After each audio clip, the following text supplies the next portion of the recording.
Faleminderit për besimin e qytetarëve.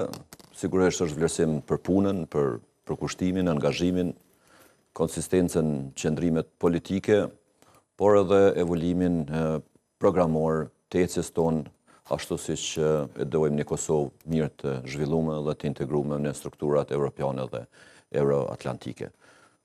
Punën e kemi bërë, ka qenë një mandat i shkurtër tash, ka qenë mandat sfidues për shkak të mos konstituimit të plotë të institucioneve të Republikës së Kosovës, dhe kjo është pikërisht edhe arsyeja pse jemi në zgjedhje të jashtëzakonshme.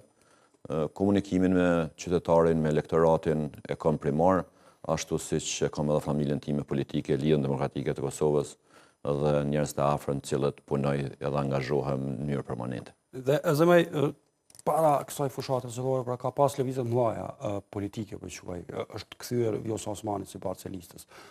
Si po pritet te elektorati i Lidhjes Demokratike të Kosovës nëse i quajmë pranë një ndryshimi i madh?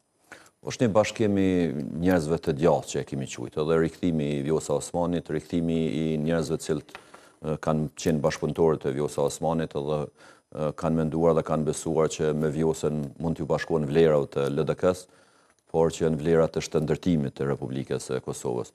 Sidomos këto që kemi pa 5 vitet e fundit, kur njerëzit ndoshta edhe kanë besuar që duhet përkrahet një subjekt tjetër politik për me sjellë ndryshim, por fatkeqësisht nuk ka sjellë ndryshim. Kosova vetëm ka degraduar pothuajse në të gjitha sferat e jetës. Kjo është kuptuar edhe nga individët, edhe nga persona të tjerë që kanë peshë politike dhe kanë peshë në vendimmarrje, po mbi të gjitha kanë edhe besim qytetar, edhe me bashkimin e Vjosës listës son, ofrimin ton, një farë lloj ta quaj në mënyrë gentlemane si bartës e listë edhe nga kandidati ynë për kryeministër, kryetari dhe gjitha strukturat, është një pranueshmëri e mirë, elektorati po beson në këtë bashkëpunim, puna është duke bërë shumë e madhe dhe ka reflektim pozitiv. Ajo që ka shihet edhe nga pjesëmarrja, po jo vetëm nga pjesëmarrja, nga takimet e vogla, nga takimet familjare, dhe mbi të gjitha në qytetarët që jemi në komunikim ditor.